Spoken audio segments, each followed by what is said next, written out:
Okay, ladies and gentlemen, we are going to tackle two-step equations. Two-step equations.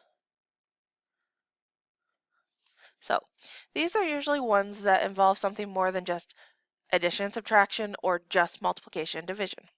For example, number 1, if we have 2x plus 7 equaling 15, we have to undo everything that's been done. So there's a wonderful video on two-step that I really like. So what I'm going to do is I'm going to list out everything that's been done to the x in order of operation form. So remember, that's PEMDAS.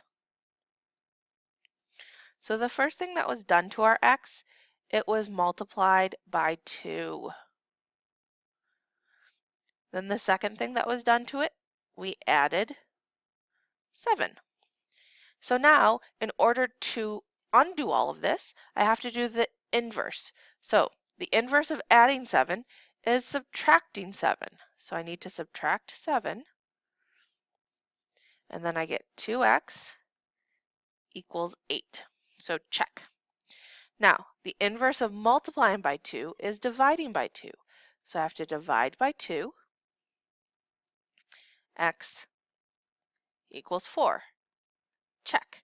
And so I've multiplied and divided. So this is a two-step. This is why I like writing out what happened to our variable, and then all you have to do is undo it.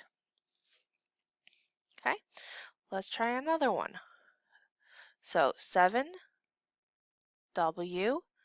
minus 9 equals 19. So let's list it out. The first thing that was done, it was multiplied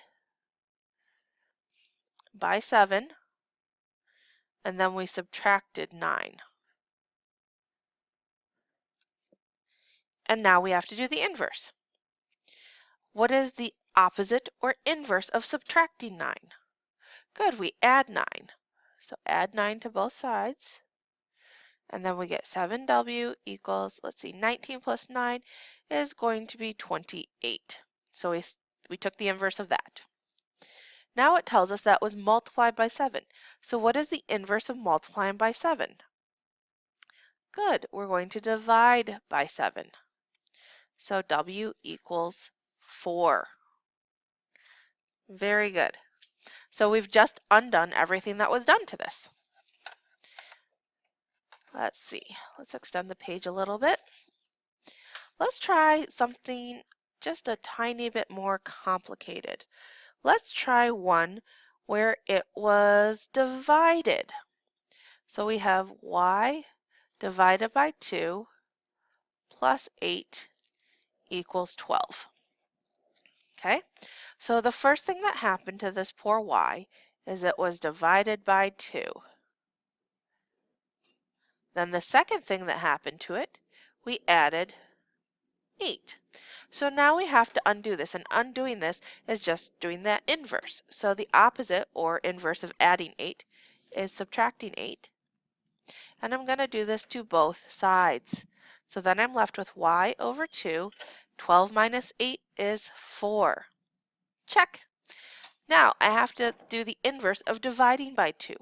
That is going to be multiplying by 2, and what I do to one side, I have to do the other side. These cancel, and we get y equals 8. And all I had to do was the inverse. So what I did is I listed everything that happened to my variable in order of operation. So parentheses, exponents, multiplication, division, addition, subtraction. And then I went backwards to find out what happens the other way. And that's all you have to do. It's not too bad, I promise. We'll get into multi-step equations next, so come back and check that out.